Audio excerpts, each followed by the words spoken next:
I'm so excited to share with you guys 3 steps to decorating your home that are really easy.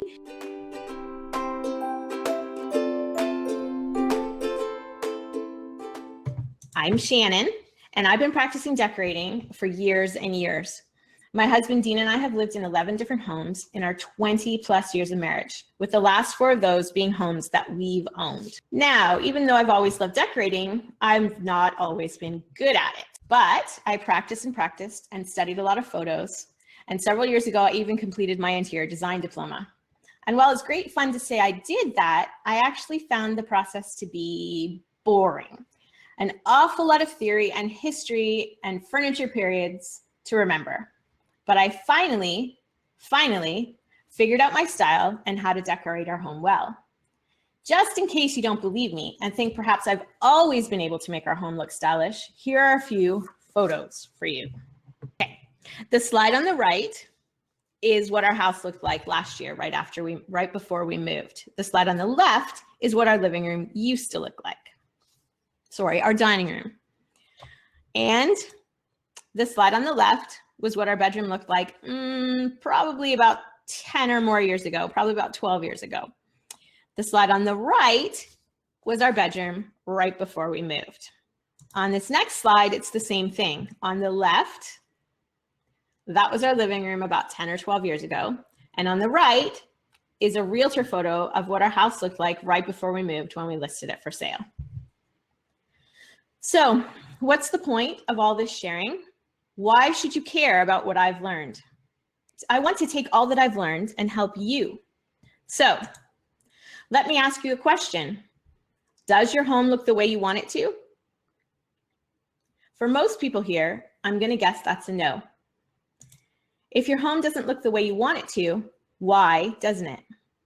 I feel really strongly that you are the best person to decorate your home.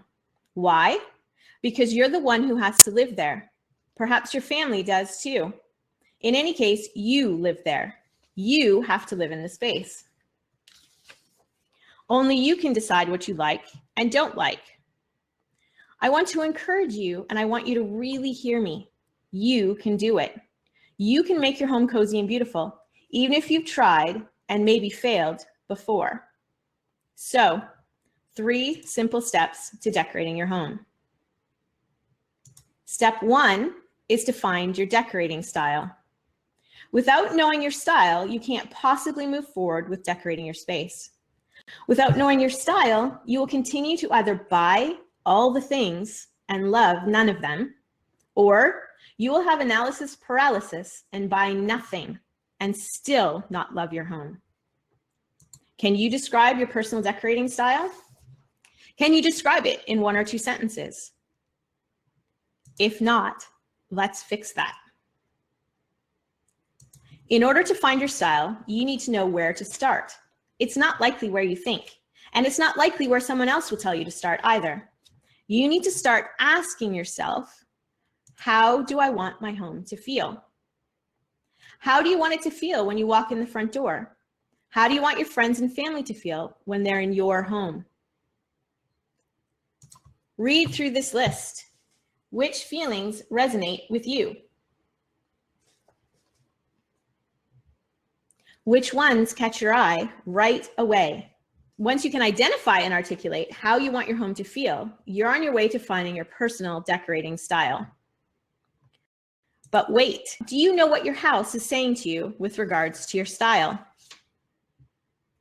Do you have one of the following 8 styles of houses? If you have one of these 8 styles of homes, you have to pay attention to it.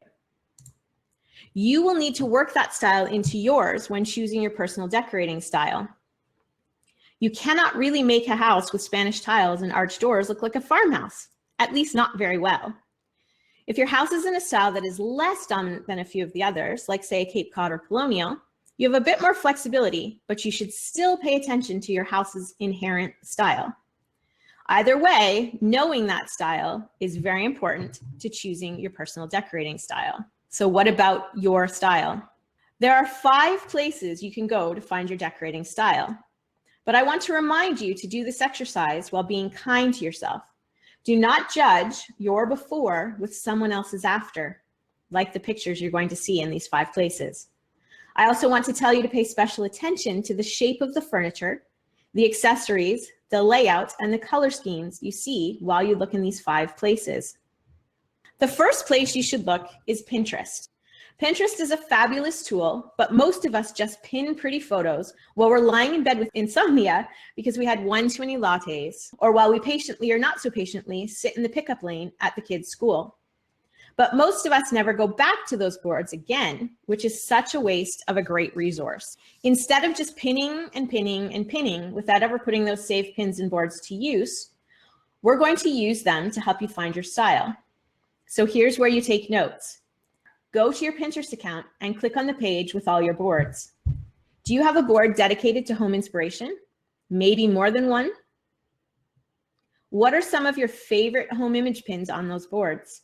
Really look at each of those saved photos. Examine the individual elements, the light fixtures, the rugs, the furniture, the details. What do the photos tell you about the decorating style you may like? What colors do your favorite images all have in common? Are the photos rich in texture? Are they filled with collections, or are they clean and minimal? As an extra tip, have a friend who knows you well look at your Pinterest boards. Ask them what commonalities they see in the images you've pinned. What colors, styles, patterns, etc. jump out at them.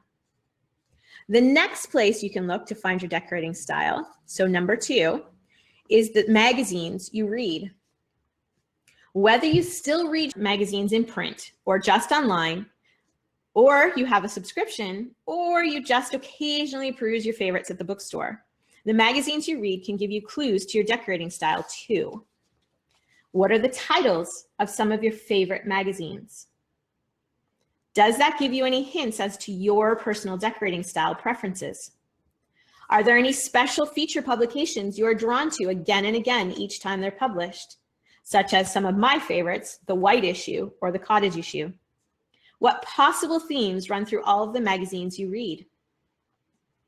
The third place to look for your personal decorating style is to look on the blogs you read.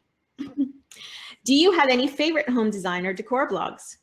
Do you love any blogs so much that you subscribe to their email list? Which ones? How do the writers of those blogs describe their personal style? What words do they use? What colors do they always decorate with? Or do they use neutrals with a lot of texture? How do you feel when you look at photos of their homes? The fourth place you can look for your style is the shows and movies you watch. If you had an hour to watch TV and you only had to choose from HGTV, the DIY Network, or W to watch, which show would you choose?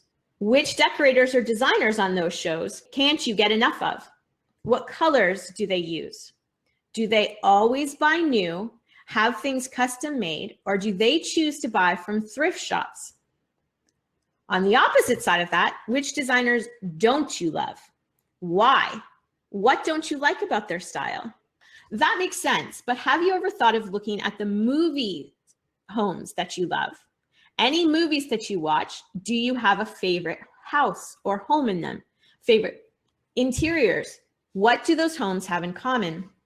Ceiling high bookshelves, bold blocks of color, subtle whites and creams? Don't forget to look in the odd places, like in the movies you go to again and again. And the fifth place to look for your personal decorating style is in your favorite home decor shops or online stores. If I had an extra $1,000 and gave it to you, and you had to spend it on decorating, which store would you run to first? What stores have you absolutely drooling over the decor? Where do you go to window shop? Home Goods, Home Sense, stores like that, flea markets, absolutely. What are your favorite big box stores or small local boutiques? Why are they your favorite? Do they make it easy for you to choose the things that you love? Do they sort them by color like Bouclair, or by theme, or by room like Home Sense and Home Goods? What Etsy shops and makers do you love? Why? What do you love about them? Hone in on what you really like. Then describe your style in 1 to 3 sentences and name that style. In step 1, you will find your personal decorating style. You will start with the feelings you want to invoke in your home. You will identify your home's inherent style, and if it's very dominant, you'll need to work with that. You're going to go through all 5 places that you can find your decorating style and really pay attention to the details, the shape of the furniture, the accessories, the layout, and the color scheme. Give your style a name and a brief description and write it down. Once you know your personal decorating style, you'll be able to decorate with confidence, knowing you aren't wasting your time or your money anymore. The step 2 is to create a master plan. Everyone needs a master plan because it's the secret sauce to creating the cohesive decorating flow we all want so badly in our homes. So, how do you create a master plan? There's a saying in the design world, form follows function. What this means is that the look of something comes only after the function or purpose of the thing is there or created. The same goes for your home. You need to determine the function of each of the rooms in your home before you can decorate them. So you need to physically, or at the very least mentally, walk through each room in your house one at a time and take notes. Ask yourself as you're walking through these rooms, what is the purpose of each room for your family right now? Not 5 years ago, not 2 years from now, right now. What do you use the room for? Who uses the space? What activities take place there? What furniture do you have? And what else might you need to make that room work? Once you've determined the purpose and function of each room for you and your family, you can move on to the 4 ways I like to use to create cohesive flow. The first is decor style. Of course, if you utilize the same style throughout your home that takes into account the style of the home itself, your decor will flow from room to room. You can also create flow by having the same or similar flooring throughout, or by unifying the style, shape, and color of all the interior doors and trim. But what if you live in a rental, or you've added on to your house over time, or someone else did before you lived there, and things like the trim and doors don't all match? Well, in that case, you can use color. In fact, no matter what other cohesive elements there are or aren't in your home, you should create a whole home color scheme as part of your master plan. So don't worry, it's not as difficult as you might think. First, you need to take stock of the unchangeable elements in your home. If you're renting, obviously that's stuff that the landlord won't let you change. If you own your home, that's the stuff that you are either not willing to change anytime soon. That's flooring if you're not going to change it. That's kitchen if you're not going to change it. Write down all those things. Observe and choose observe if you're not changing the big things, or choose if you're going to change them, the major wood tones in your home. If you have wood floors, if you have wood stairs or railing, write down what those major wood tones are. Then observe, or again, choose if you're going to be changing it, the metal finishes in your home. What are your faucets? What are your cabinet handles? Even what are the hinges on your doors? Some of the light fixtures, if they're metal finishes, what are they? You need to write those down. Then, after you've listed those things, you pick one major color to carry throughout your house, one major color. But you don't stop there. You choose 1 to 3 minor colors that go with that. Now, all of that, you need to take into consideration the undertones in those things. And that is, I've talked about it before on the blog and in the book version of Cozy and Beautiful, and in a few other places, that you need to pay attention to whether your colors are cool or warm in tone. And you want to keep them one or the other for the most part throughout your house, and certainly in one room. Now, the exception to that is some mixed metals these days, where we're getting a bit of mixed metals in decorating, which is totally fine. But overall, you want to keep all the undertones either cool or warm throughout your house, and especially in the areas that are visible from one to the next.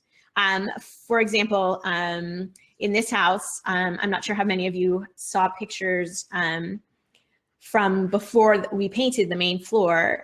One part of the main floor was a warm, I want to say a brown, but it's not that dark. Just a warm, creamy, warm, beigey brown color. And then the other part of the main floor was a mauve color, which was very definitely cool in undertone.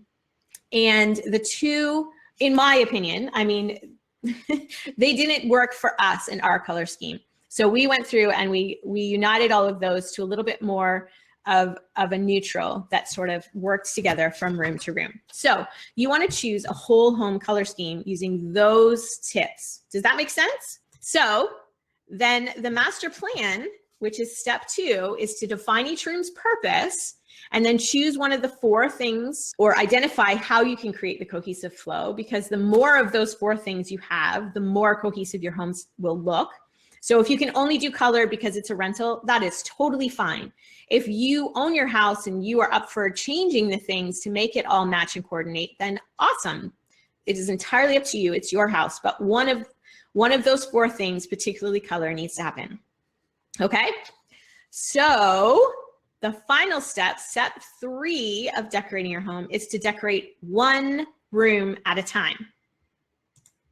Why one room at a time?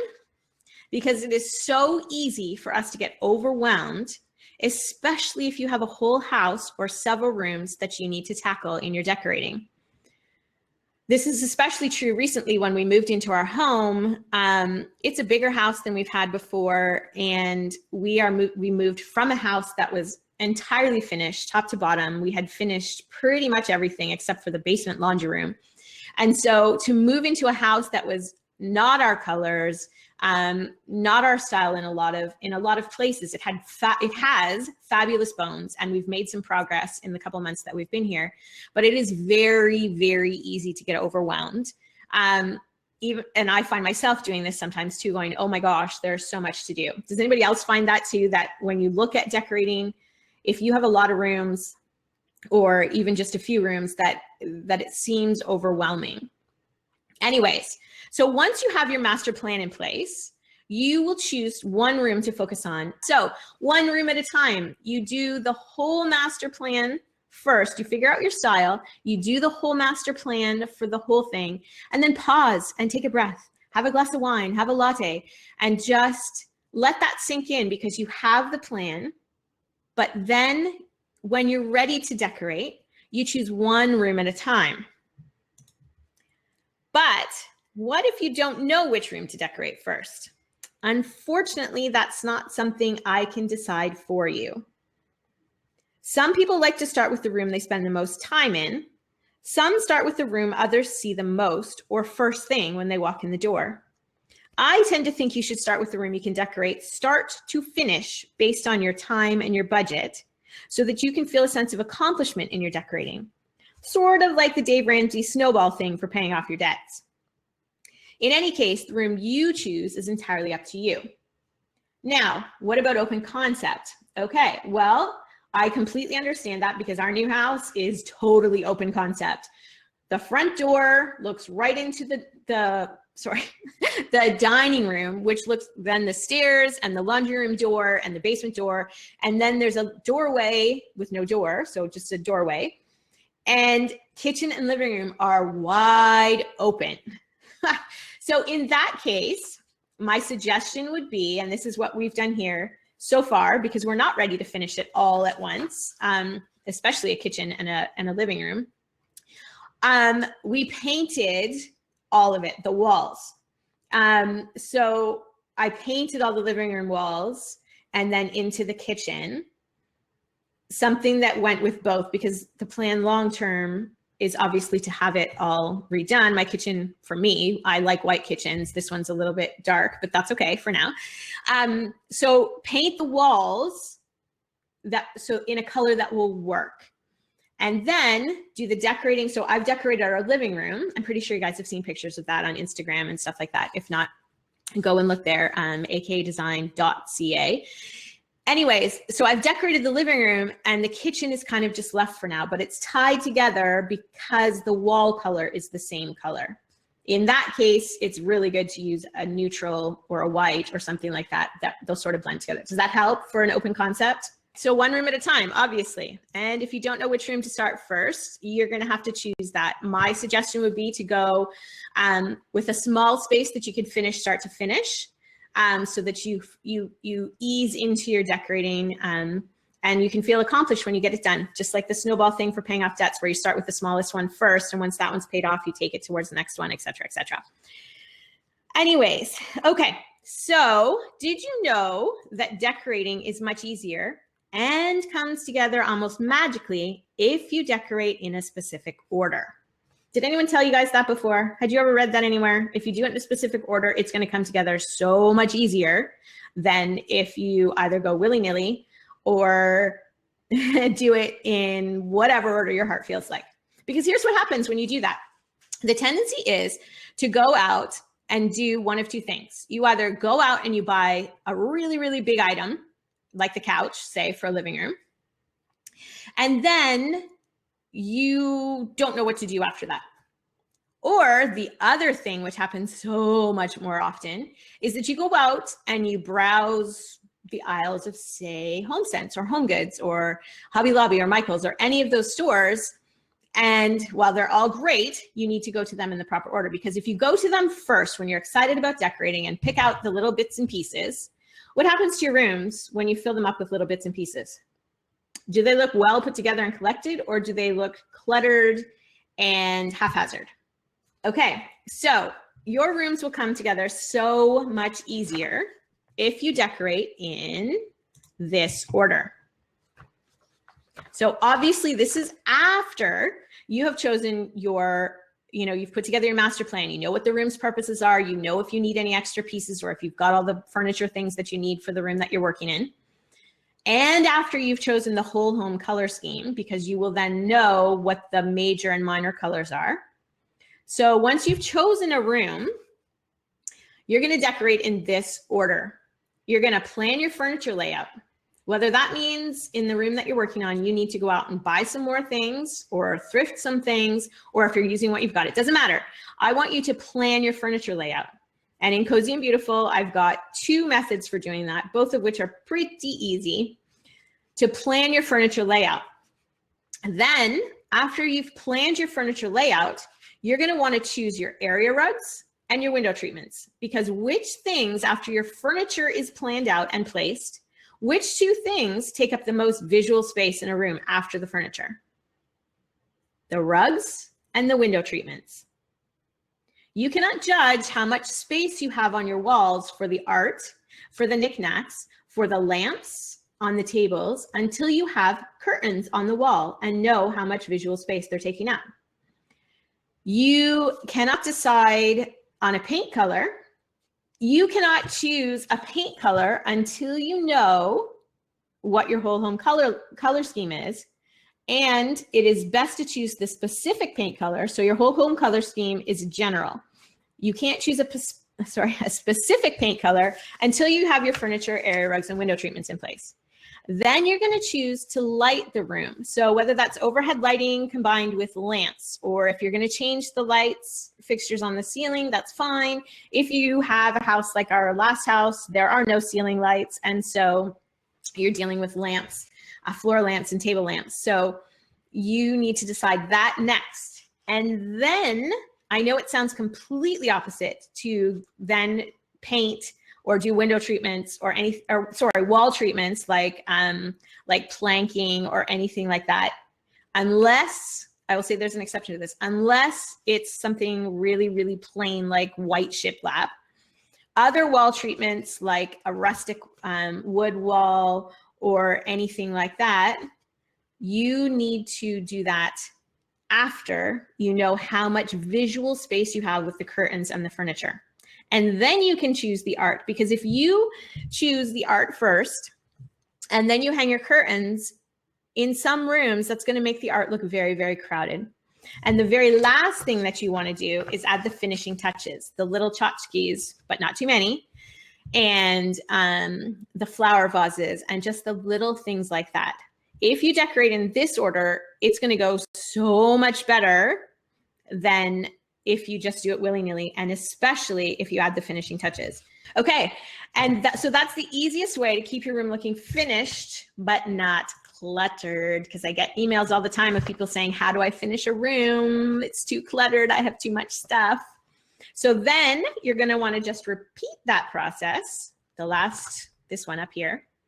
You're gonna repeat this in this order for each room you wanna decorate. So it repeats and repeats and repeats until you're finished.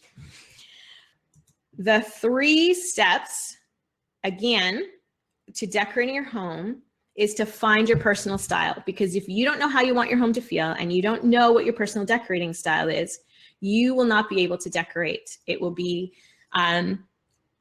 willy-nilly and scattered, and it will not look cohesive at all. Step number 2 is to create your master plan. So that's where you take into consideration the colors and the finishes in your house, and you choose one of the 4 ways to make your home cohesive, particularly a whole home color scheme. And then you decorate one room at a time.